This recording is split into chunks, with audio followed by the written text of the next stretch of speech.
Love this podcast? Support this show through the Acast supporter feature. It's up to you how much you give, and there's no regular commitment.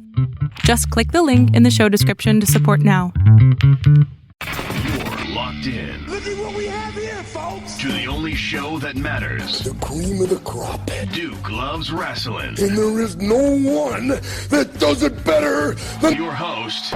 I have come here to chew bubblegum and kick ass. The Duke. And I'm all out of bubblegum.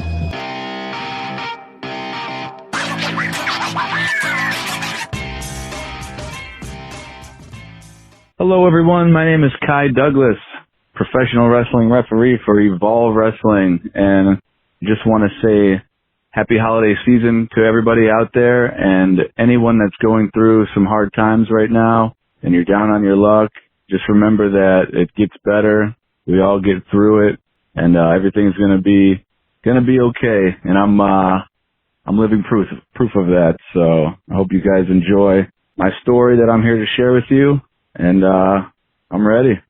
Have you always been this positive, or is this like a new pair of shoes where you've put on recently here? I feel like I've always strived to look at the positive things in everything, in all aspects of life, even when it seems like there's no hope. I always know that it could be worse, you know. I mean, things happen, you miss bills, payments, stuff like that, but I never really get wrapped up in stuff like that, because as long as I always looked at it like, as long as I'm not dead or in jail, I can make up some lost payments or get in a car accident, I can get my car fixed, you know, stuff like that. I try not to let the small things in life get me down, but recently I'd say more so. So to answer that, I've always been a positive person, but now it's like on another level. I'm sure that being part of Evolve certainly has a little bit to do with this. I mean, talk to me about this for a second, man, because your schedule, I know, has just been insane, especially over the last couple of months. What is going on with Kai Douglas and Evolve Wrestling, refereeing all these great stars of yesterday, today, and tomorrow? It's been a blessing, a major blessing in disguise. If you would have told me, 3-4 months ago that this is where I'd be right now, I'd call you crazy. I believe everything has a chance to happen, but I wouldn't have put myself in this position where I'm at right now. It's, almost every morning I got to pinch myself and see if this is a dream or not, because the people that I've been lucky enough to surround myself with and have conversations with, and people that have went from the television set to mentors in my real life. It's hard to find words sometimes to describe everything, but I'm just so grateful. I can't talk about gratitude enough. Who were some of the folks that you see pass through the Evolve locker room who we see on TV on a normal basis?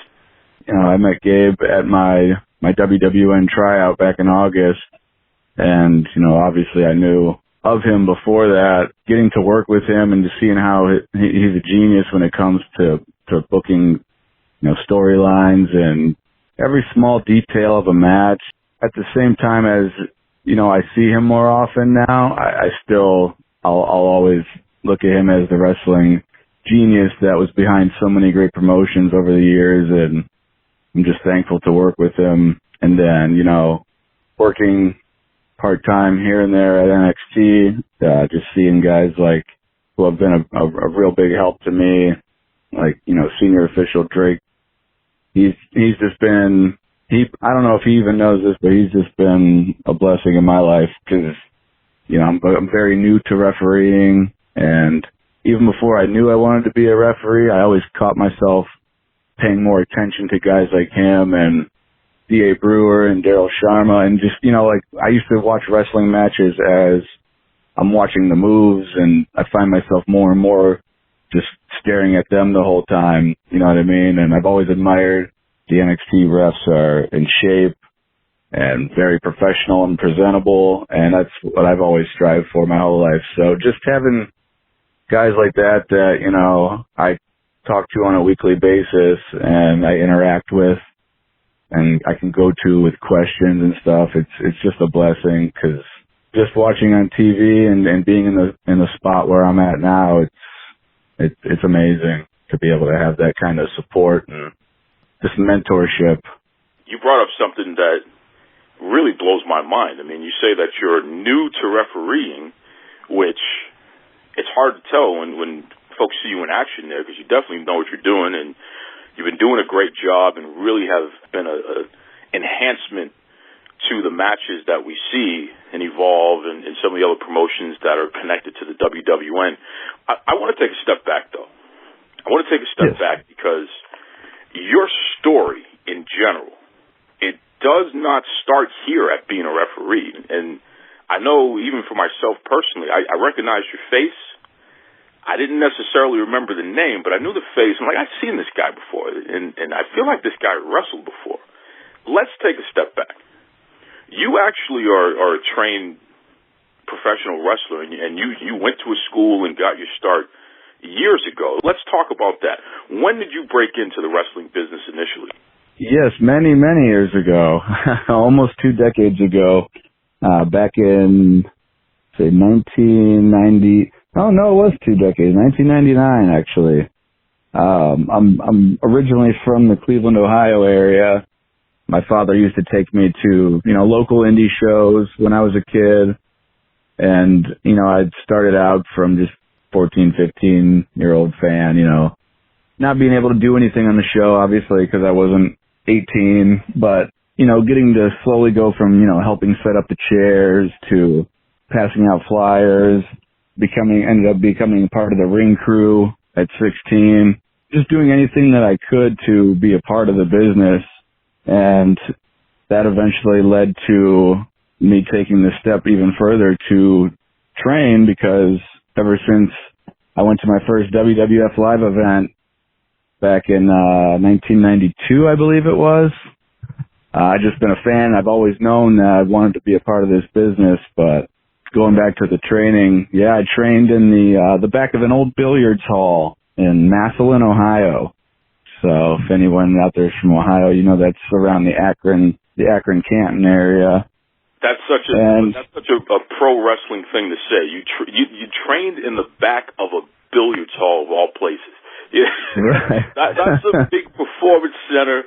That's some fancy state of the art gym in the back of a pool hall where pool sharks were hustling each other, and maybe somebody got a pool cue upside of the head, who knows, what have you there. Most likely, yeah. Yeah, but there you guys are bumping in the back of this place there, trying to achieve a dream of becoming pro wrestlers, huh? Right, yeah. Humble beginnings for sure. I wouldn't trade any of it, though, So you went through school, and then you hit the indie scene, right? I mean, you started wrestling after that. Yeah, I started wrestling in the Cleveland area. Did a little bit of stuff in West Virginia, down in Weirton, West Virginia. Mostly with a couple of my buddies that I was with. Started working matches together, and since we were in different cities and states and in front of new people, we did a lot of the same stuff, being super green as I was, and never really got out of the color green. But yeah, just so that was really nice to be able to have people to go through that with, because we could change some things up here and there, and always in front of a new set of eyes. So that was a good way to ease into it, I think. And being in such a small market helped with the comfort level, and because mistakes are going to happen. It's a guarantee in this business. Sure, and perfect. So that's really. It's reminiscent of the old territory days where we used to call them dance partners, so to speak. I mean, that's the idea. You were married to this person, and you could feud all over the place. And because if it wasn't on TV, and the internet back then wasn't what it is today, so chances are most people didn't realize that you could be having the same exact match, or you could be having slightly different matches, but the same outcome or what have you. In 4, 5, 6 different states, and no one would know. It'd be new to them. So that's right. That's a great way to learn. Especially like back in the Ric Flair days and stuff. Some people don't realize how many times that those matches that they saw on TV had happened other places. Hundreds of times before. Yeah. Right, without cell phone cameras and stuff like that to capture it. So it's definitely nice, and it's a comfortable thing. It's a comfort thing to be able to hone your craft with a certain opponent or multiple opponents. When you broke into the business, that was a time period that I like to call the golden age of indie wrestling. Yeah, so many people were breaking into the scene, and they were innovators. The wrestlers themselves got a little smaller. So a lot of the things that we take for granted today, I mean, you look at a guy like, say, Daniel Bryan, for instance. He's a fairly average-sized person, yet this guy's headlining WrestleManias, and he's world champion and what have you. It was really during that late 90s, early 2000 period where you had more wrestlers who were 6 feet and a little bit under, let's say, between 5'7" and say 6'1". That was a sweet spot for people with that build, and they were really breaking the mold and coming through the ceiling, so to speak here. Who are some of the names that you've worked that people would be familiar with when you were just breaking into the business? Back then, we had a lot of, in Northeast Ohio area, we ran a lot of shows, and I was really lucky to work for a promotion that brought in a lot of guys from other promotions, guys like, Batista before he was Batista. I got to work with legends such as King Kong Bundy, Jimmy Snuka, Greg the Hammer Valentine, the Iron Sheik, who stole my roll of athletic tape when I was 16. I still remember that, by the way. He owes me a roll of tape. Well, he might break your back and make you humble, so make sure you don't actually say that too loud there. I don't want to. Exactly. Keep the tape. I got more since then. So yeah, I think legends there, huh? Yeah, legends, and back when ECW was at super hot, we had a lot of those guys in. Had to work with Chris Candido and Rhino. And I was fortunate to work for a promotion that would bring these guys in. I got to work with Jerry the King Lawler and the Cat back when they were, at the top of when they were together doing their thing. So just to be able to sit in the locker rooms as not like a young kid, but as a teenager getting ready to continue to, work on the stream, I couldn't be more blessed to be a part of and be around people like that, especially people that I grew up watching on TV, from the Bushwhackers to, and these guys slowly becoming good friends of mine over the years. It's kind of mind blowing, but, yeah, lots of outside talent, and, it really helped. I think they really helped our whole area as far as the indie guys and the smaller guys, like you mentioned. Just giving them some hope and some encouragement, some advice, and working with us. Yeah, and not being, super, big-headed or anything. Everyone I've always worked with has always been beyond a pleasure to work with. So, very lucky. And for the ecosystem of pro wrestling, it's so important to have. I mean, that's why when people get antsy or upset about, this wrestler got released or that wrestler got released from a major promotion. In all honesty, that's the circle of life in pro wrestling. I mean, when somebody is no longer on the big TV show and they get to go back on the indies and, they can scout talents, they can help the next generation of wrestler get better, just being around them, like you said, in the locker room, hearing stories, getting critiques, or even being in the ring, if you're fortunate enough to do that, with somebody who has been to the big time and who has something to pass down. That's just invaluable stuff there. That's great on-the-job training, so to speak. So it's never a bad thing when people, the business is always going to recycle itself and it's always going to replenish and what have you, and that's one of the best ways to do it. So, again, you were a fan growing up. Your dad took you to the matches. You decided to pursue this dream of becoming a pro wrestler. So you went and got training wherever you could find it, which was in the back of a pool hall. Then you managed to work your way onto cards, and legitimate cards where you were in there with legends. I mean, literally Hall of Famers were in the same locker room and at times in the ring with you. which is just right. incredible, especially for a young person who's breaking into the business. So you're at that level, man, where it's like, okay, this thing might actually work out. But then something changed, and you decided to go a different way, and you decided to take a step away from this big dream that you had of being a pro wrestler. What made you decide to put this dream, to put this love affair with pro wrestling down and go do something else? Well, in high school, in my freshman year, so this is about the same time I was getting, when I started training and stuff like that in the wrestling business, about, 15, 16 years old. My grades were never really good in high school. I always wanted to play football too. That was my other dream, and I was never eligible for the team. My freshman year, my sophomore year. I was always, I don't know if I just never tried to apply myself, I guess. I was always more concerned with, I guess, wrestling and other things that interested me. But, so to shorten that up, so my junior year of high school, I finally became eligible to play football. I don't know if it was just a quick transition or I got out of wrestling as much and started paying attention more to football now that I was able to do that, and I was getting older and stuff, and, looking back, sometimes I regret it because, I don't know where I could be right now at this point in my life in wrestling if I didn't do that, but I'm also a big believer in everything happens for a reason.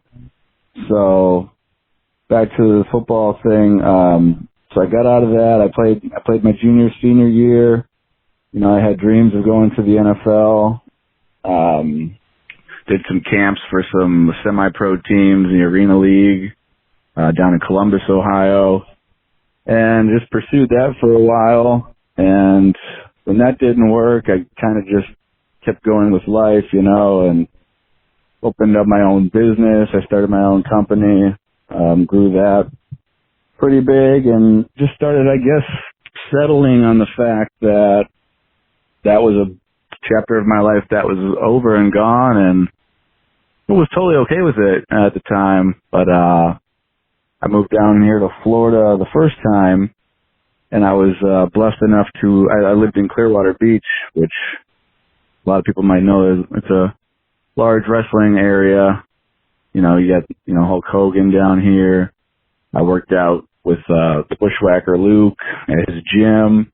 I worked with a lot of guys that were current roster members of Impact at the time. This is back probably around 2010, 2011. So that kind of started bringing me back into wrestling because it was gone for a little while. So getting to work with these guys and, being invited backstage to Impact tapings and stuff like that when they were shooting at Universal Studios here in Orlando. And just, always being on the road, just being one of the boys, but really having absolutely no role in the show or any promotions kind of got me back into falling in love with the wrestling business. So I feel like moving down here was a huge rekindling of that flame for me. Your first love, you both went your separate ways, and you flirted with other folks out there. You got to see what's out there in the world. And then you run into your first love again, pro wrestling, and you realize, well, damn, I still kind of have feelings for that first love, Right, never went away. That itch, yeah, it never went away. In fact, that the fire is starting to burn a little bit more again. But yet you did not immediately try to come back. So you continue to pursue this personal business thing that you were doing, and then for some reason the business didn't work out, which is literally something that the majority of the people who've ever started a business can relate to. The ups and downs of building your own thing, of managing your own thing, and especially the first go around, there are so many challenges that you go through. And especially if you're pouring your own money into it, if you're literally bankrolling everything, like this is what I do, this is my life. It doesn't take much for it to fall apart. And unfortunately for you, it did.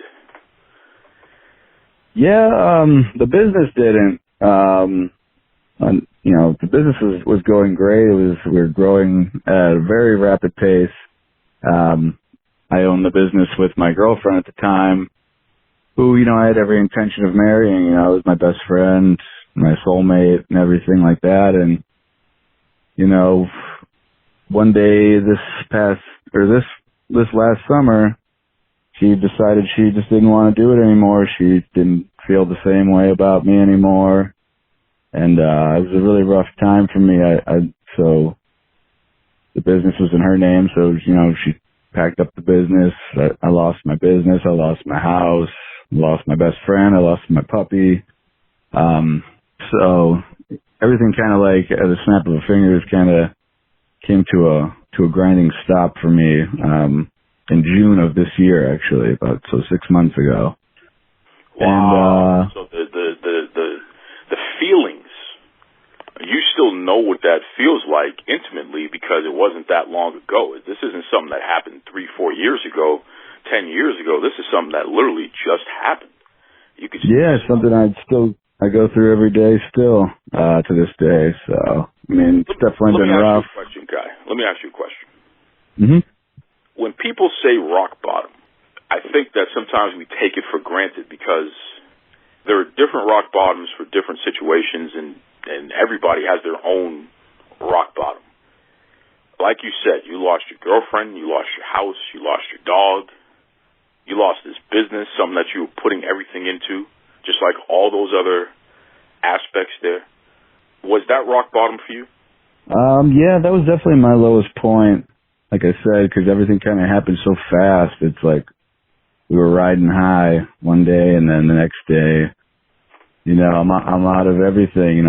Thank God I had my truck. I lived in my truck for a while. I was doing construction back in Cleveland, where I'm from. We were doing some renovation projects. We were doing a build in an abandoned Toys R Us warehouse. So luckily I had the key to that, so I'd sleep there sometimes in an old abandoned Toys R Us building, and it was dark, man. It was pretty hard, trying to find things to do during the day because I didn't have a place to go back to. So I would go, to a park, and I would go hiking, or I'd go for a run, and just, I'd go to Planet Fitness and take a shower because I had a membership there, but just not having anywhere to go back to, it was tough. It was really tough. Luckily it didn't last that long because, as I'm sure we'll get into the next part of my story, my blessing came along, about a month later. So my rock bottom didn't last more than 3-4 weeks, but it seemed like 3-4 years, when every minute seems like an hour and stuff like that. How do you keep your head above water when so many things have just fallen apart in such a short amount of time? Like your entire life changed instantly. Mm-hmm. How did you keep your head above water during that month or so? Well, it was really hard. I'd like to say that I stayed positive like I am now, and for the most part I think I did. But obviously that, the sunshine personality can go away sometimes when you're dealing with some certain things. But I've always been a big believer in, the universe, and, if you put yourself out there and you set your intentions and you work hard. I've always prided myself on my work ethic. I've always been a really hard worker, and I knew maybe in the farthest back corner of my mind that it was going to be okay, but it definitely, that 3-4 weeks, it was a trying time for me. I didn't have the money to just get up and go. I had a job, I had a truck, and my brother still lived in Ohio, so, I could sometimes go over there and crash on his couch from time to time, but it was definitely hard. So you've gone through all of that. 3-4 weeks of just a complete, your life was just turned upside down. And then for some reason, you turn back to your first love, how did you find your way back to pro wrestling? And what was it that made you decide, you know something, I'm going to go down this road again. I'm going to see where this leads. What happened? So I love this story. So when, everything kind of fell apart and, I lost my business and everything, I knew I didn't really want to face people, friends and stuff like that. So what I did is I deleted all my social media stuff. So I lost contact with a lot of people and, I didn't want anyone to see me in a vulnerable position like that I was in or ask questions because I wasn't ready to talk at the time. So like I said, I wiped all my old social media out. And then a few weeks later, I decided, my brother and I took a trip to Colorado to do some hiking just to kind of clear my head. A very last minute trip. So I decided, I'm going to start a new social media and stuff. And this is going to be my post chapter. You know what I mean?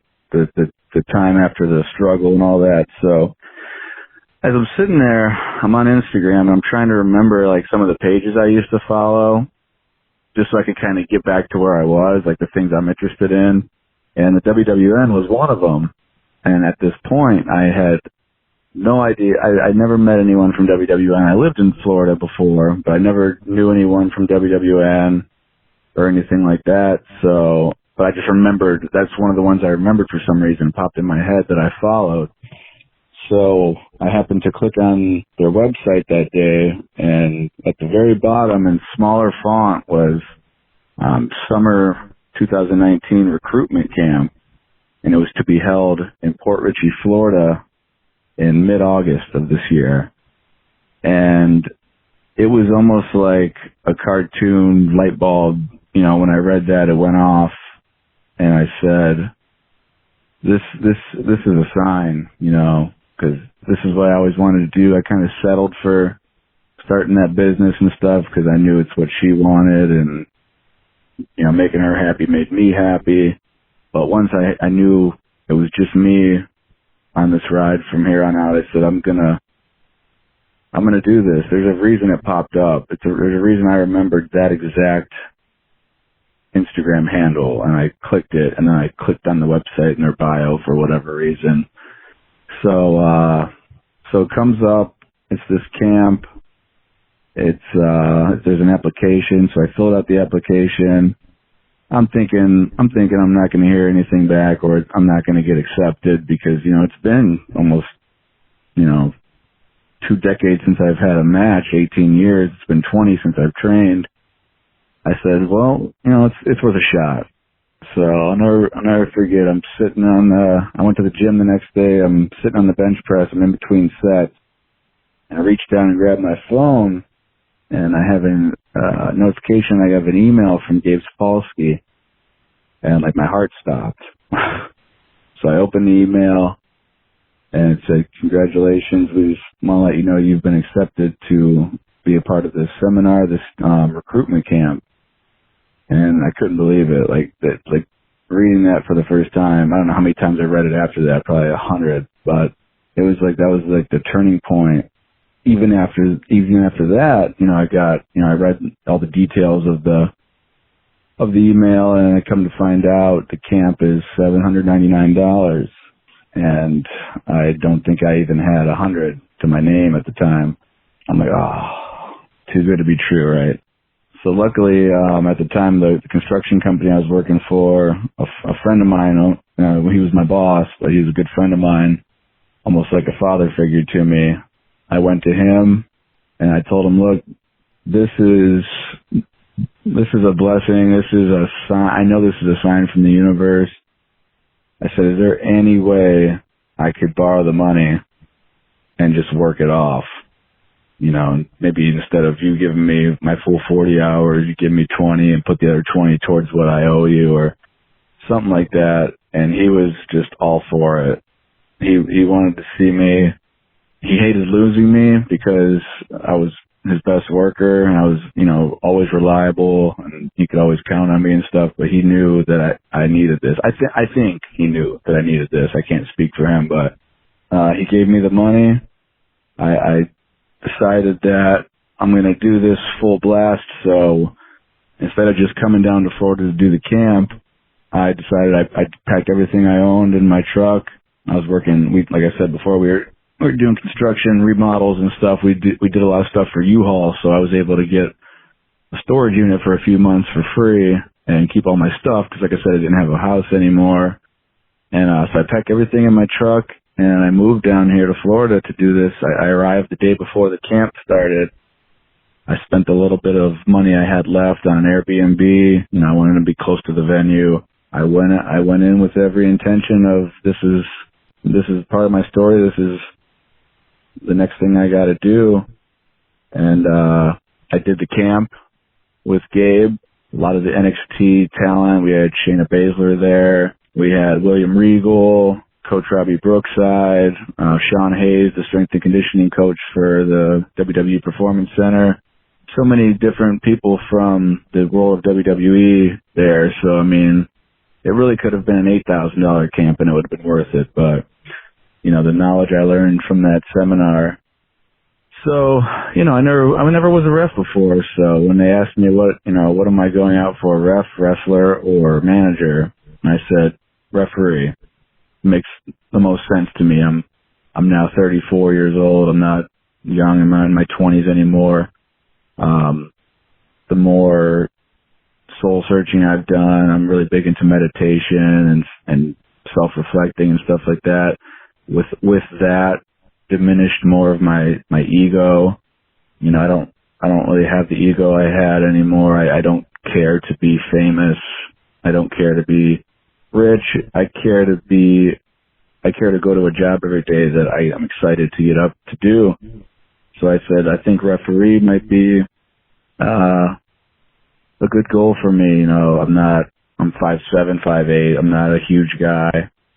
I feel like I looked a lot like what the referees in NXT kind of looked like. And like I said before, that's always inspired. Those guys have always inspired me because they weren't your typical sloppy or small, wimpy looking guys. Like I said, I could really see myself being like a Drake. You know, Drake's always, he was an inspiration to me before I met him. And, so I went down that path and never reffed a day in my life. Kind of was just going off of what I saw on television. And so I got through the camp. It was a long, grueling 3-day camp. Everything from seminars to drills, you know, did all the same drills as the wrestlers. And after the third day came up, you know, it was time to close out the camp. Everyone said their thank yous and their goodbyes and everything. And I remember sitting in the locker room thinking, okay, camp's over. I live in Florida now for no reason at all. I said, okay, now I'm just here. What comes next? So I was getting a little kind of confused. And Trevin Adams, who is the announcer and the ambassador for the World Wrestling Network, he pulled me to the side. He goes, hey, you live here. You live in Florida, right? I go, yeah.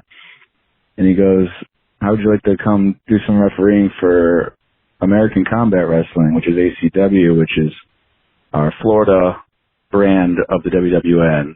So we're all under the same WWN family, you know, with Evolve and Shine and everybody. And I said, man, that would be amazing. You know, I just want some reps. You know, I just want some experience. So I owe a lot to him, and I tell him this every day. I told him this yesterday after we were coming home from Shine in Chicago. I said, if it wasn't for you pulling me aside that day, I really don't know where I'd be right now. I would have had a heck of a $800 experience, and then that probably would have been it. And I probably would have been back to doing something I don't like. He gave me my start, and it's been a blessing since then. So learning to ref on the fly. In the past 7 months, all of this has happened. Like, this isn't something that happened a decade ago. This is real life. This is what's happening right now. So, yeah, August, so like, what, 4 months? 4 months. And since then, you've been used steadily, right? You've been refereeing all over the WWN for the most part down there in Florida. And, yeah, every Wednesday, yeah. And you've even been in NXT, and you've gotten to go backstage and see what's going on there. And you remind me so much, your story at least, you remind me so much of Tommaso Ciampa, a guy that, he's an undersized guy. He broke into the business around that same golden age of indie wrestling. Busted his butt. Now, his story is slightly different in the sense that he stayed with it, and he made it to the WWE, which I'm sure you would have done as well if you would have stayed in the business when you first started, because clearly you're just a talented guy. He stayed with it, and he made it to the WWE, and then they released him. And that was his rock bottom. This dream that he had worked so hard for, he put his entire life toward, everything. He ate, slept, and breathed wrestling, and he made it to the point where he was in the number one company, and then for whatever reason, it just wasn't the right time for him. They got rid of him. He attempted suicide. That was his rock bottom. The man didn't know what there was to live for anymore. He took some time. He got the help that he needed and what have you, and he refocused himself, and he rebuilt himself, and he rededicated himself, and now he's the face of NXT. Literally, the most exciting wrestling brand to come around in the past 10 years. And he's been an NXT champion. He's literally back in the WWE family, and he is a key figure. He is somebody that people are genuinely excited to see. He's had matches of the year. I mean, just an incredible story of having a dream, working your way up to it, losing everything, dusting yourself off, and somehow, some way finding the resolve to get back on the road and get yourself back to it. That's Ciampa's story, and ironically, that's Kai Douglas' story. And it's funny you said that because Tommaso has done more for me in the last 3 months, including that camp, but than he'll ever know. I see Tommaso now more than I see my own family, and it's awesome. I tell him all the time when I'm at NXT, I go to him for advice on not just training or diet or just life stuff, and he said something to me back in August that has always stuck with me, and he calls it one body and one name. You only get one body and you only get one name. Doing the things you have to do to take care of your body and not doing things that will put a bad reputation on your name. Because in this business, well, I'm sure in a lot of businesses, you get a bad reputation. People don't want to work with you and stuff like that. So that's one thing that I always took from him. And I think I speak for everybody at Evolve when I say we're very blessed to have Tommaso with us all the time. Every time we have a show, he's there. He's backstage. He's helping guys put together their matches. He's giving people advice on things, and I can't say enough good things about Tommaso and what he's done for me personally and professionally. So to hear that story that you just told me, which I'll be honest, I did not know, it makes perfect sense though that you said it, because he's just an amazing dude, and I owe him a lot. You talked about the universe and how you're into that sort of thing, and I'll tell you, me personally, I am as well. Books like The Secret and some of these other publications out there, they touch upon it, but the idea is you get what you put out in the world. If you put out positive energy, somehow, some way, positive energy is going to come back to you, and you attract what you put out. So it's really interesting to hear you say that Tommaso Ciampa is somebody who has been very helpful and like a mentor to you, because in my opinion, again, you two have such a similar story, and it's not an unusual story. It's a pro wrestling story. It's a life story. Yeah. But definitely. the fact that you guys have found a way to bond and you somehow have gotten yourself under his learning tree, so to speak, you get what you put out, man. And that is a great person to connect with as often as you can, and you certainly are taking advantage of it, which is great. Because that dude is he is class personified and an inspiration. And Kai Douglas, you are as well. I know that people who are listening, our audience is vast. We have everybody from the average kid in school who's still trying to figure things out to retired pro wrestlers and everybody in between. Listen to the show and what have you, and I'm sure they're going to find inspiration hearing your story. You're on social media. You're back on. You decided not to go dark any longer. You've kind of opened yourself back up a little bit there. If anyone listening wants to continue to follow your journey, and if they want to continue to support you, be a fan of you, and even sometimes give you some encouragement, reach out, cheer you on, what have you. What's the best way that they can keep up with you online? What's the social media that you like to plug? I'm most active on Instagram. My Instagram is @KaiDouglas, WWN. And my Facebook also, it's Stephen Kai Douglas, with a V, Stephen with a V. Life's precious. Take every picture and every video you can, experience this ride. I post a lot of, inspirational stuff and stuff about my personal spiritual journey. And it's funny, I was talking to somebody earlier this morning that reached out to me, thanking me for being an inspiration to them and telling me all the stuff they've done because they saw what I do on my page. And that's like a compliment that money can't buy. Just the fact that people, even if one person I can inspire to do better or get out of a depressed state or something like that, but the fact that I'm getting these messages more often now, it truly is humbling to me. Like I said before, I've worked really hard every day to diminish my ego. I'm not looking for praise. I'm not looking for, for the first few months of my new career, I worked for free. I don't care about the money. Money comes and goes. I care about building lasting relationships, inspiring other people, and helping people. I feel like the world would be a lot better place if everyone kind of encouraged each other more than tearing them down. I can't think of a better way to kick off this holiday episode of the Duke Loves Rasslin podcast than having somebody like Kai Douglas. He's an Evolve Wrestling referee, and that's great. But someone with such a great inspirational story, incredible story, to choose to come on this podcast and to deliver that message, that positive message, reminding all of you, reminding me, that no matter what happens in life, no matter how tough it can get, you'll pull through. And you got to believe that. And Kai Douglas is a person that is living proof that it is possible and it can be done. You just have to find a way to believe that yourself.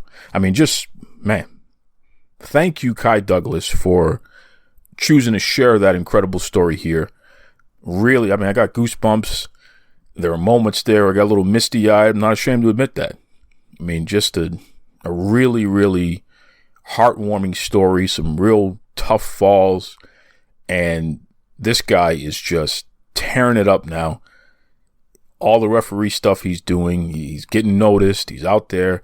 A lot of our favorite folks that we see on TV each week, they've taken a liking to Kai and they're mentoring him, and I'll tell you, it's something that I said to him before, you get what you put out in life.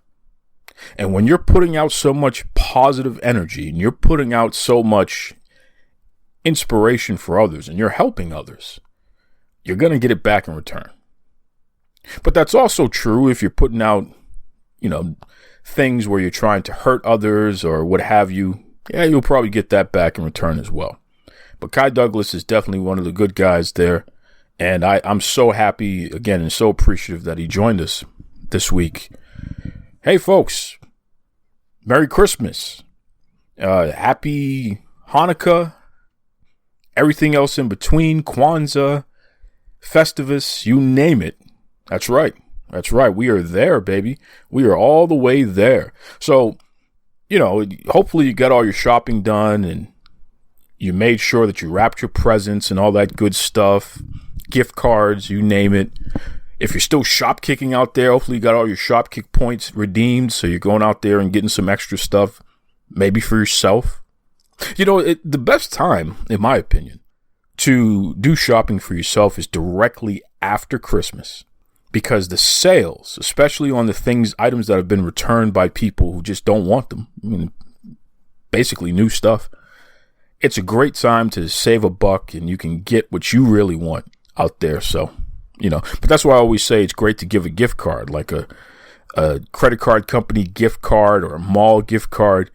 Forget about specific store stuff. Get folks gift cards, man. And I know it sounds, some of you, I want to give them a real present. It is a real present. You know why? If you give me a $10 gift card, especially around this time of year, I can take that $10 gift card and get $50, $60 worth of stuff just because of sales and couponing and things that I do. I can flip that. So think about that for a second. You can really help somebody get what they really need and want if you just get them a gift card. So just keep that in mind. That's right. That's right. Listen, on today's episode, I got something special for you. So we started off with Kai Douglas and that inspirational story. Again, really appreciate that guy.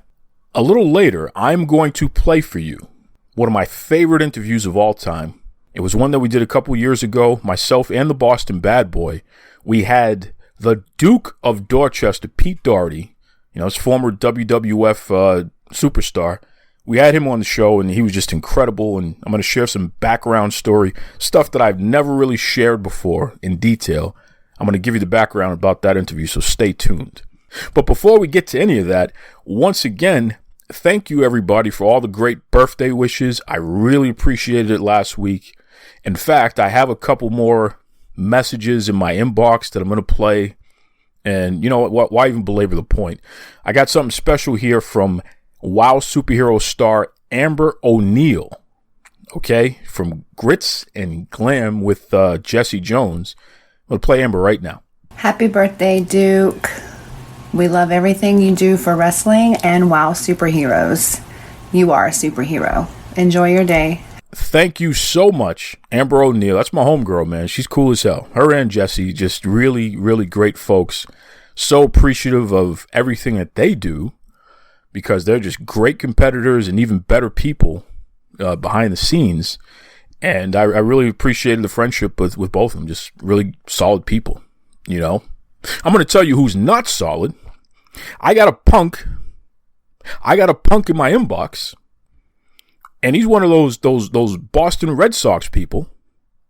Okay, one of the voices of the Boston Red Sox. Yeah, those Boston Red Sox. Having the audacity to send me the following message on my birthday. And I kind of contemplated if I was going to play this or not, but you know what? It's evidence. It's evidence. So I'm going to play this message right now. Hold on one second. Hey, what's up? This is Yuri Behringer, play-by-play announcer for the Boston Red Sox. I'm just calling to wish the Duke a very happy birthday. Yo, Duke, bro, deep down inside, man, I know you love that dirty water. I know you're the biggest Red Sox fan in town, biggest Red Sox fan I know, since you can't shut your mouth about us. I know you love us. Hey, bro, all joking aside, feliz cumpleaños, hermanito. Take care. Can you believe this guy? Yuri, I'm telling you right now, I can't wait for the Major League Baseball season to begin so my Yankees, my New York Yankees, can kick the Red Sox butt, and I'm not going to let you forget it, especially after you've done this to me. How dare you send me a message like that on International Duke Day? How dare you bring hard times to the entire Duke world? I don't even understand you, man. I'm telling you right now, the Yankees are going to kick the Red Sox butt, and it will be on your head. I'm putting a new Babe Ruth curse on the Boston Red Sox because Yuri sent me that ridiculous birthday message. You got it right there, Jack. That's right. That's right. Hold on. The Duke Loves Rasslin hotline phone is ringing there. Hold on one second. Hello.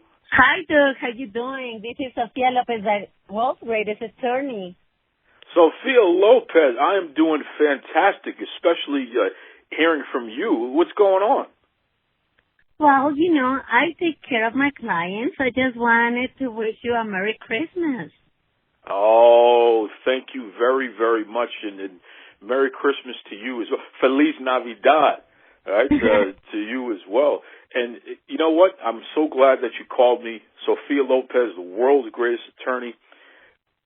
So many great things have started to happen to me ever since you decided to be my pro bono attorney. In fact, I want to thank you, and I'm glad you called in. I want to thank you over the air for setting me up with that special meeting with the Pope. What a great birthday gift that was, that you were able to introduce me to your friend, the Pope, and I got a chance to spend some time with him. So thank you very much, Sophia Lopez. You're welcome. If you are around me, you're going to have your VIP treatment. You're going to have friends in high places, and I'm so happy. I'm waiting for you to come and visit us here in Mexico so I can introduce you to the former president of Mexico, Vicente Fox, or another celebrity. I would love that. In fact, I know down in Mexico they have some great television shows, and Sophia, listen, I'm a really big star here in the making.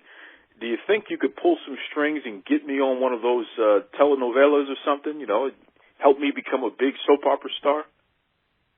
Of course. I mean, how is your Spanish? ¿Cómo está tu español? ¿Bien? Muy poquito. Don't worry. So we just need you to get you a dial coach. Maybe I need one for my accent, and then you're gonna be speaking perfect Spanish, and I'm gonna be speaking like perfect English. You see that? You see that, everybody? Once again, the world's greatest attorney, Sophia Lopez. She looks out for her clients. She takes care of us, and that's why I'm so happy to have her. Sophia, before I let you go, this Sam Smart, Wow Superheroes, we wrapped up season 2. It was fantastic. Can't wait to see what's going to happen with season 3. But this Sam Smart hasn't stopped talking trash online. How's the lawsuit coming? I mean, is there anything we can sue her for and get her straightened out real quick? Yeah, of course. Your defamation of honor and another couple of things. And I think she's just playing everyone, because for her not being on the inside the ring and not having like a full match, she feels like strong and she feels like she can talk bad about everyone. But just wait. Little by little, they're going to take care of her. If he's not in the court, the other wrestlers, because she's talking bad about everyone. So I know that it's just girls that they're waiting for her to be inside that ring, and then they'll give her a lesson. Well, I can't wait to see that lesson, because she certainly needs one. In fact, that'll be the only time when she's high IQ, when somebody brings her in the ring and teaches her a lesson, that's for sure. Listen, Sophia, what's the best way that the fans can reach out to you and follow you online and what have you? Because I'll tell you, you post so often, your content is so great, you are so beautiful and fabulous. It's just so fun to follow you online as well. So tell everybody, how can they reach you? Follow me on WOW_Sophia Lopez. That's for my Instagram account. And yeah, I really like to hear about the fans, to hear about everyone out there. I love my Instagram family. Also, I love my Twitter family. And on Twitter, also, you guys can find me as Wowie Sophia. Let me give you the exact account. And thank you for saying about the content. I really think on every post, because I want to give a message. Like one of my latest posts on Instagram, it was about, I realized how in the old times, the gladiators existed and they used to fight for their lives. And I realized the wrestlers are doing the same thing. And of course, they fight for a belt and for another kind of surviving. But I just thought it was amazing how, even on time, we kind of do same things, maybe not as brutal, but it still has the same effect on the fans, on the people. Like, we get excited when we see the wrestlers in the ring, like in the old times, the gladiators. And back then, they used to love, the blood and everything. But now, it's more about the honor, the strength. So, guys, just follow me. I love this post. You guys going to have fun with me. And on Twitter, it's Wowie_Sophia. Her name is Sophia Lopez. She is the world's greatest attorney. Once again, Sophia Lopez, Merry Christmas, Happy New Year. Thank you very much. Likewise, Feliz Navidad y Feliz Año Nuevo, Duke. And keep with your podcast, which I love, and thank you for everything. God bless you. How great is that? The world's greatest attorney, Sophia Lopez, taking time out of her amazing schedule. She is so busy. She's a star. She's working on TV shows down in Mexico. She's on Wild Superheroes. She's helping me sue everybody that I got a problem with. I mean, Sophia Lopez is just great. And again, introducing me to the Pope, I mean, come on, that's no small feat there. It's a big deal. So, again, thank you, Sophia Lopez. We're going to take down that no good Sam Smart. We're definitely going to do that together. There's no two ways about it. That's right. Okay, folks, I promised you something special.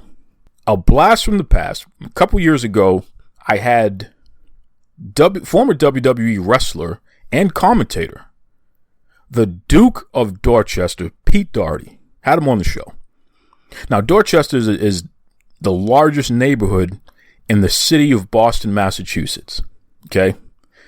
And Pete Doherty was so proud of being from Dorchester. That's why he made that part of his wrestling name. And the guy is still a local legend. Everyone loves him, what have you. So I spoke to Pete, and he agreed to come on the show. And let me tell you something. What a lot of people don't know, he mentioned during this interview, and you're going to hear this, that he had a surgery coming up not long after the interview. This was a life-threatening surgery, folks. And there were some people who didn't know if Pete was going to make it out on the other side there or not. Now, thankfully, Pete is still kicking. He's still going strong, still doing well and what have you. Thank goodness. But at the time, it was a little dicey. So when the Boston Bad Boy and I were conducting this interview with Pete, both of us, front of mind, realized the fact that this very well could be the last interview that this guy ever does. For one reason or another. If that surgery didn't go the right way, goodness gracious. And because of that, it was such an emotional moment. And the entire thing, I mean, we were laughing and joking and lifting his spirits and what have you, just having fun talking about stuff. And you'll hear all of that. But just keep in the front of your mind, we're talking to somebody who literally was facing their own mortality at the moment while he was having an interview. And even at the end, the way that we ended it, I can't help but feel like that was almost a goodbye to everybody, which was really, really haunting at the time. And just, again, brought tears to it made me cry. Absolutely did. Because having to face your own mortality, especially when you're somebody who has lived such a great life and still has more life to live, you feel like you have more in the tank, as Mark Henry would say. That was a tough one. But again, folks, he's still around. He's still with us. Pete Doherty's still kicking, still going strong, loving his family and all that good stuff there. So keep that in mind. But without further ado, here is a classic Duke Loves Rasslin interview with the one, the only former WWF wrestler and commentator, the Duke of Dorchester, Pete Doherty. Hey, this is the Duke of Dorchester, Pete Doherty, born and raised in Dorchester, Massachusetts. Yeah. Wow. You see that? The Duke of Dorchester. The Duke of Dorchester. Pete Doherty. Oh, my goodness. It is an honor to have a local legend on the Duke Loves Rasslin podcast. Well, I'm pleased to be here. I'll tell you that. Yes, I tell you, it's pleasing me to talk to a real Duke, not the fake All Duke right. I got to talk to all the time. Goodness. You see this. All right, bad boy. And a That's guy cool. from Dorchester. That's right. Real Dorchester, I have too. to ask, were you one of the friends of Eddie Coyle? Because I feel like you would have fit right in there. No, I wasn't, but I know who you're talking about. That's an insider scoop right there. I did know Whitey Bulger Oh, uh-oh. from South Boston. Yeah. And that crew, I knew some of them, you know. I'm sorry to hear it. Well, those guys must have loved you, right? I mean, come on. You were a local Yeah. legend there. Yeah. In fact, one time I said, this is a true story, I said, hey, Whitey, look at, I'm wrestling in Boston Garden tonight. Here, I'll give you a couple of tickets right up front. He says, Duke, I don't need them. I go in there anytime. and I don't pay anything. I just like that he said, hey, Whitey. I don't know how many people said that and got away with it. Yeah, well, he did. You don't mention the Duke of Dorchester. I'm telling you. So, Duke, you had a hell of a career, though, because you started off in the WWF for Vince Sr., right? Oh, yeah. I started off, let me see, with WWE and WWF with Vince Sr. And then when Vince Sr. passed away, Vince Jr. took over. Mm-hmm. And Vince Jr., I said to him one day, look, I'd like to be able to keep my name, the Duke of Dorchester. And he says, no problem, Duke. We want to keep it that way also, you know, just everything going the same way. Wow. So we, let me see, I traveled with WWE, WWF, all the way to Kuwait. Ooh. Wow. We wrestled there in Kuwait, and it was just fantastic. We wrestled in a soccer stadium. It held over 100,000 people. Whoa! I think the actual thing is like 60,000. Yeah, but they had more when you seats. put standing room, and then you got people climbing over the walls. It was just unbelievable. That's crazy. I want to ask you. So when you're working in that era, when you're working for the WWE under Vince Sr., who are the guys you're hanging around with? Who's your crew? Who are the other names of the guys that you worked with? George the Animal Steel. Of course. Of course. Legendary. All right. Haystack Calhoun. Oh, big man. Yes, sir. Oh, the big man. Oh, God. But those are two huge names. Larry Sharp. Oh, yeah, of course. From New Jersey. He was Iron Mike Sharp's father, right? Yeah. That's right. Yeah. That's right. That's true. That's true, yeah. See? So what was it like back then? How did, you guys traveling from place to place, you're really working. It's not like the sort of glamorous TV gigs they got right now. Exactly. Give us a taste of what that's like. We would go through a car every year.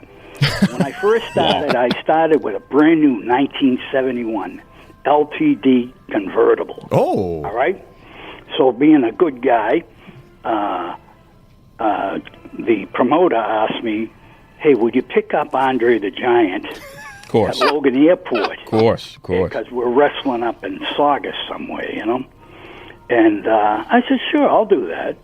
So I go over, I pick up Andre, but Andre's got his buddy with him, Frank Ravo. Yep. And he's another 300 pounds. At least. They're both sitting on the right side of the car.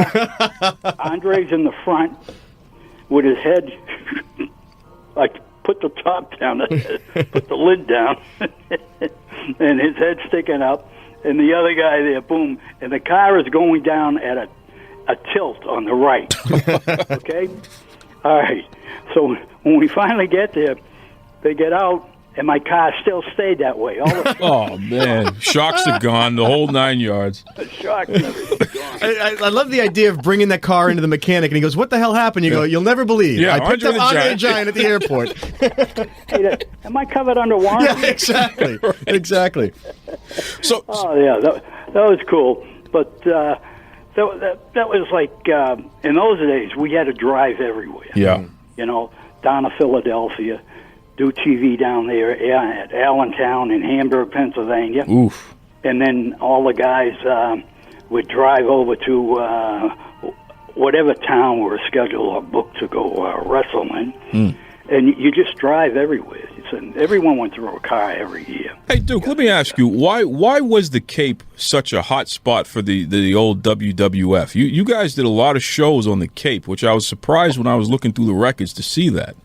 Yeah, because Vince McMahon Jr., he owned the, what do you call that? Not the metal, what is it, the metal The Coliseum? The Coliseum, yeah. He owned that. Wow. Really? I didn't know that. Wow, look at that. Yeah. He owned that. And that was a beautiful building, wasn't it? In the summertime, no windows, no air conditioning. No, yeah, it was a real sweat fest.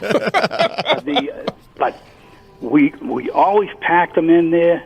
McMahon loved the place and all that there, but it was only good for the summertime. He wanted something year round. Oh. So he only, I think he only held on to that for like 2 years, and then he sold that. Wow. And he made a bundle on that too. Tell us, between the two of them, Vince McMahon Jr. and Vince McMahon Sr., which one did you get along with the best and why?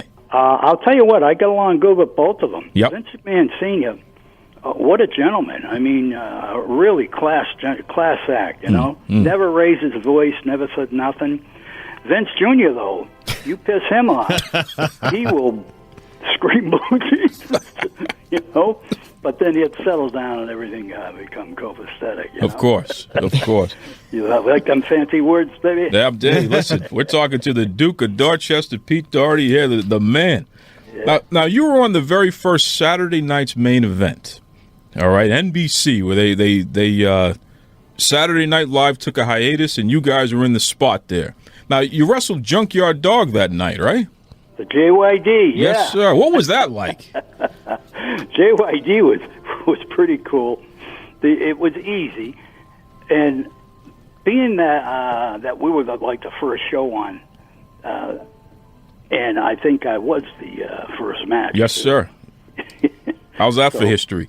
So you fantastic. So all my job was to get up and pump the crowd, and I used to. Sometimes I would show the number one finger, showing everyone I was number one. That's right. With the blonde hair, that's right. oh, yeah, that went over big time. That got a lot of heat. But I'll tell you what, on that number one deal, though, I did that in Kuwait.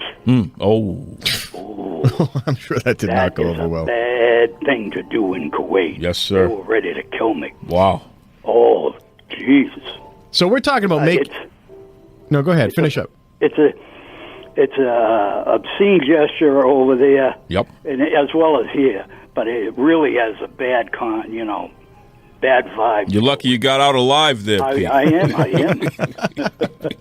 So you make history on this national broadcast, something that goes on to become this historic, famous thing for the WWE and for wrestling in general. It's sort of the MTV moment for wrestling, where it really jumps into mainstream.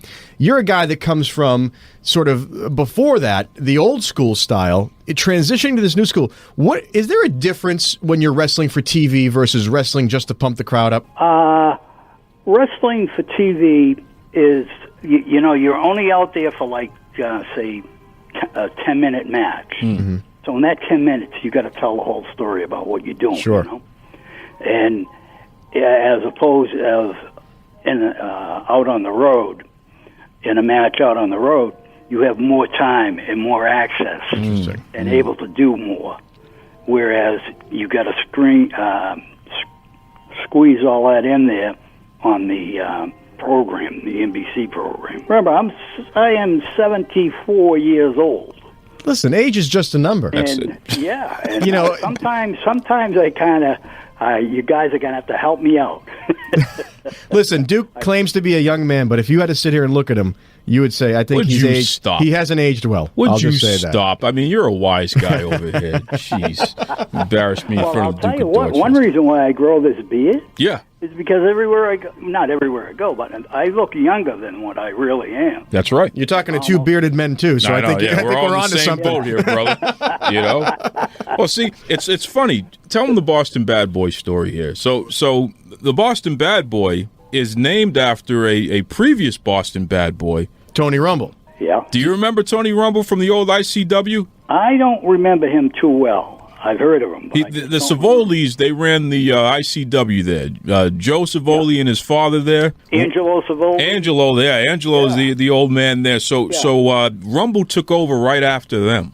And he would always wear a Bruins jacket. He'd wear a headband that said Boston on it. He was Boston through and through, just like yourself. You were Duke of Dorchester there. So the Boston bad boy here, he's like a homage to Tony Rumble. Oh, cool. Yeah, it's like Duke gave me this name because I don't keep up with the modern wrestling. I got to tell you that, Duke.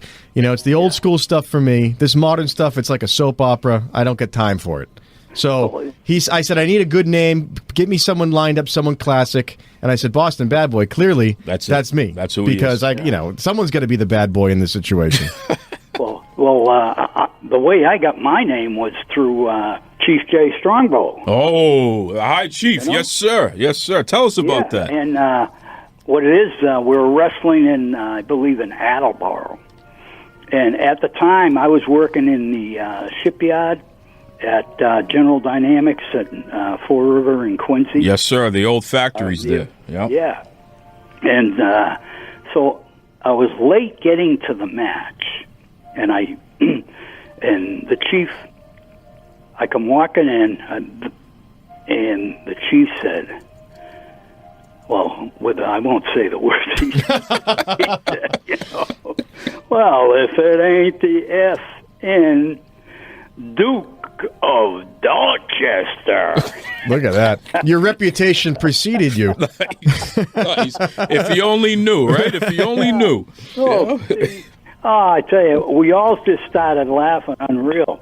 And then some of the guys said, hey, that sounds pretty damn good. You ought to keep it. Yeah. So it's actually Chief Jay Strongbow who gave me that name. Well, see, it's little moments like that could carry you for the rest of your career. Because I'm going to tell you right now, Pete, as a young child growing up and being a huge wrestling fan, I knew of Ric Flair and Hogan and all that, but all the local guys would always say, you got to watch the Duke of Dorchester. This is a local guy. You have to support him. He's OFD, originally from Dorchester, just like you.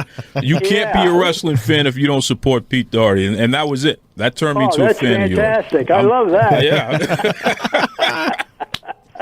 Yeah. So that's great. You made this great transition later on in your career from the ring. You did the TV thing. You broke ground there, and then you took a turn as a commentator.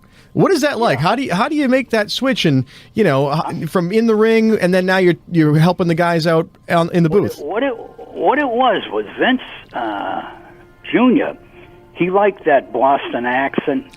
Yeah, who doesn't? Of course. The ladies love it. Am I right, Duke? The ladies love it. That's right. So he says, look, I want you to do ringside announcing, all right, alongside with Gorilla Monsoon. So him and I were doing the ringside announcing. We were doing that, and we were really getting over real good. And then, stupid me, I says, well, I'm getting tired of doing the announcing. Now, this is where you make mistakes in life. Yeah. Well, it ain't a bad mistake, but you should have made a decision, should have thought it out a lot better than what you did. I did. So I decided to go back wrestling. Yeah. Bad move. And then after a while, I said, something, I'm going to give up wrestling altogether because I was just getting too damn old. Well, here's the crazy part there, Pete. You were in the first Saturday night's main event, but you were also in the first pay-per-view version of the King of the Ring. You wrestled Bret Hart in the King of the Ring. You remember that? Bret Hart. Yeah. I remember Bret. Yeah. But, the King of the Ring. You substituted for somebody who, for whatever reason, they couldn't wrestle that night, and you were in that first pay-per-view of the King of the Ring, which is a strange, literally, we're talking almost 20 years from when you started out with Saturday night's main event. So it's interesting that the company used you throughout those periods of time. They knew they could count on you. Yeah, that's true. I was there 20 years. Yes, sir. I I gotta say, I love the Duke of Dorchester being like, Bret Hart. Yeah, I may have wrestled him. Yeah, right. You've forgotten more great matches than most people will have in a career. That's right. That's pretty amazing. That's right. I have to agree with you. Yes, sir. Yes, and so, speaking of matches, one of your final big matches, we know you pinned King Haku at the Boston Garden. It's the dream of every Boston boy to play at the Garden, whether it's the Celtics, whether it's the Bruins, whether it's the Ice Capades. I mean, you did it, and you did it more badass. You were wrestling. What is that like? What is that like in front of the hometown crowd? I'm going to tell you, it is really fantastic to wrestle in your own hometown. Yep. In a great arena like the Boston Garden. Now, this is the old Boston Garden. This is the obstructed view. There's a lot of cigar smoke. Oh, and a lot of cans flying in the ring. That's right. The bottles, wine bottles, everything. That's right. You know? And one day, Stan the Man Stasiak. Yep. He's in the middle of the ring, and all I can see is bottles and cans flying by, and then all of a sudden, this thing hits him right in the leg. You could see him grab his leg, his thigh. Oof. And it was a dart. Some nut threw a dart. Jesus. Are you kidding me? I mean, the bottles weren't bad enough. Yeah, I know. The darts at them. That was the final straw. And Vince McMahon, Sr. and Jr., they said, okay, from now on, we want security at all the gates coming in and at all of, as they're going through the turnstiles or whatever. And he says, we want all bottles and cans confiscated, you know? Wow. And that's began with really when wrestling, you could go in and bring your kid and not worry about getting beaten by a bottle or something or a can. And then it really shaped up good going into it. Well, thank goodness for that. And listen, shout out to Sean Stasiak, Stan the Man Stasiak's son. You know, he's been in the business for a while there too now, Duke. Stan's little boy there. He ended up making it to the WWE and all that good stuff there. Sean. That's good. Good for Sean. So I got to ask you, I mean, just going back to the Haku thing, this guy was known for being tough. In the ring, can you take this guy? Could you take this guy in your day? Yeah, I could. Matter of fact. I love it. That is awesome. Hey, remember, I was trained by the best guy named Jim Peckham. He was the Olympic wrestling coach, and he taught at some fancy college right there in downtown Boston. Uh-oh. And he taught me how to put a hole on, how to counter the hole, and how to reverse it and put it on the other guy. So you were a shooter, basically. You were a shooter. Yeah, I was a shooter. Yes, sir. And that's another reason why I didn't have to worry about anything. Once they all found out I was a shooter, then you treated that guy with respect. That's right. Or you would have twisted him up in knots, right? Bob Backlund. Oh, yeah. Fantastic. Yep. You know? And several other guys, shooters. Yeah, unbelievable. You know, I love the idea. In my mind, this match at the Boston Garden, the guy doing the call is Johnny Most. And he's saying, here comes King Haku and the Duke of Dorchester. And I think if we make the movie, that's how it's going to have to be. Smoke in the air. The whole bit, I love it. You know, I didn't think of that, but now you say that, I'm saying, Jesus, that's just how I sound like. And that's a thrill. Yeah, that's an honor. Yes, sir. You know? Yes, sir. Yes. Now, Duke, we know that you have a battle that you have going on right now where you're going to kick out at 2 at least there. You got a surgery coming up, right? Yeah, on December 7th, Pearl Harbor Day. Yes, sir. Yes, sir. I'm going in the hospital for an operation at the Falmouth Hospital. It was supposed to have been just maybe a one-day thing, but now they said, no, this is going to take a whole week because we have to keep you under surveillance. Of course. What a word. Observation. Yep. Observation, yeah. Hey, what a word. Do you have any words of encouragement for anybody else who may be going through something like that where they got to go under for a few days or what have you? I tell you what, I got a great family. I have 2 daughters Lisa and Linda. I've got a fabulous wife, Joan, and they support me 100% on this here operation that I'm going in to have. That's right. And they're giving me a lot of confidence, and as well as the doctors that are doing the job. Yes, sir. Yes, sir. So anyone going into such a situation like this here, just think positive. Absolutely. You know, That's always think positive. That's beautiful. That's beautiful. And I got to say, if you're confident about taking Haku, I don't think you have anything to worry about anyway. That's right. That's right. I mean, this is easy peasy. That's right. Yeah. That's right. Yeah. Listen, before we let you go, Duke. Yes. And I was telling you this before when we spoke a couple days ago. There is a Facebook group that is dedicated to you, where literally you got a whole bunch of your fans that talk to each other, and they share old pictures and some of your old matches and what have you. They're going to be listening to this interview here. So if you have any words for the guys who are keeping the Duke of Dorchester alive, please go right ahead. I think I know who it is. I think it's the guy running it is Pete Randu, and he is a fantastic guy. He has been to every match when he was a kid at the Jack Witchy's in Attleboro. And then when at Jack Witchy's moved over to the Providence Civic Center, him and his buddy were there all the time. All the time. They were just fans that I cannot believe. And that's who I think this here is running this here. And I want to tell them from the bottom of my heart, I thank both of them. Fantastic. Good stuff. Yeah. His buddy was Joe Brunette from New Jersey. And the two of them were always at the shows. Fantastic. Wow. Well, that just goes to show the type of impact that you've had on all of us as fans there. And truly, Pete Doherty, Duke of Dorchester, from the bottom of my heart, on behalf of all of your fans, we just want to let you know that we thank you. We thank your family for sharing you with us and inspiring us for so long. And truly, we love you, man. Hey, I appreciate it. I really do. I'm honored to come and talk here and be able to pass the word back to all the fans that have been so grateful to me and my family and professional wrestling. Thank you. I really do. You guys are fabulous. So with that, shall I say good night? The Duke of Dorchester is leaving.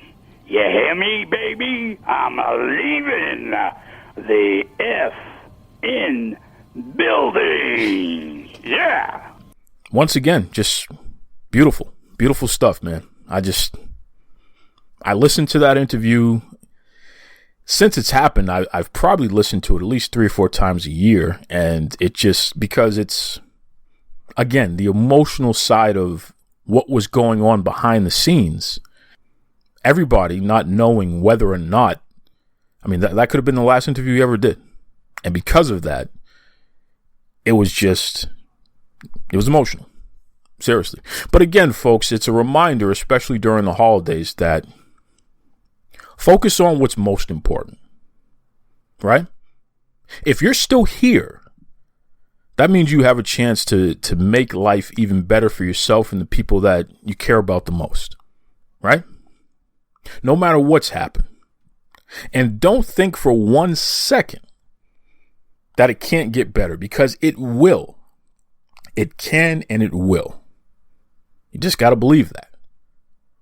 This is the time of year where a lot of folks have some challenges. You know, not everybody has a family to go to. Not everybody has a roof over their head.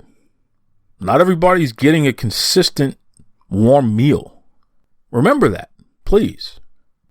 Which is part of the reason why patience with one another is so important at times. That doesn't mean you let people take advantage of you. Don't get me wrong. I'm not going to let anybody take advantage of me, and I wouldn't prescribe that you do that either. But be reasonable, right?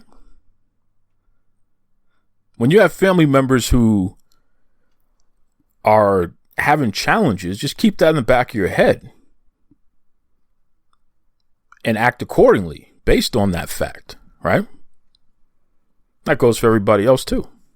So, between Kai Douglas and the Duke of Dorchester, world's greatest attorney Sophia Lopez, Amber O'Neal of Grits and Glam, the Wild Superheroes tag team there, and yes, even Yuri from the Boston Red Sox. Listen, I appreciate everybody, Boston Bad Boy, appreciate everybody, all of you listeners for continuing to tune in to this great program. We've had so much growth, and we're going to continue to grow because that's because of you. You tell me what you want, we deliver. That's right. That's right. Okay, listen, I'm going to let you go for now. Join me next week. It'll be the last episode of the Duke Loves Rasslin podcast of 2019. I got some special guests lined up. Got some things to talk about. Oh, before I go, I want to give a shout out to my long-lost cousin. My long-lost cousin, Rhea Ripley. Okay? Rhea Ripley is the new NXT Women's Champion. A lot of folks don't know this, but Rhea Ripley's family, their last name is Bennett, which, I'm a Bennett, so we're cousins, okay? It's a fact. We're cousins. Somehow, some way, we're cousins. Listen, I've done 23andMe. I'm sure if you look at my DNA and you look at Rhea Ripley's DNA, there's a chance there. We're cousins. So that's it. As far as I'm concerned, we're long-lost family, and we're not long and lost anymore because Rhea Ripley, the Duke is telling you right now, cousin, congratulations. I'm coming over. I expect you to have a gift for me. Hopefully it's like a new Rhea Ripley t-shirt, or you could just give me the NXT Women's Championship. I'm not a woman, but that doesn't mean I won't carry around that belt and let the world know that I feel like a champion. That's right. Rhea Ripley, the whole Ripley Bennett family. That's right. We're all united, baby. You better believe it. Okay, folks, until then, be kind to yourselves. Be kind to others. Take it away, Tony Schiavone. This is Tony Schiavone, and we're desperately out of time on Duke Loves Wrestling.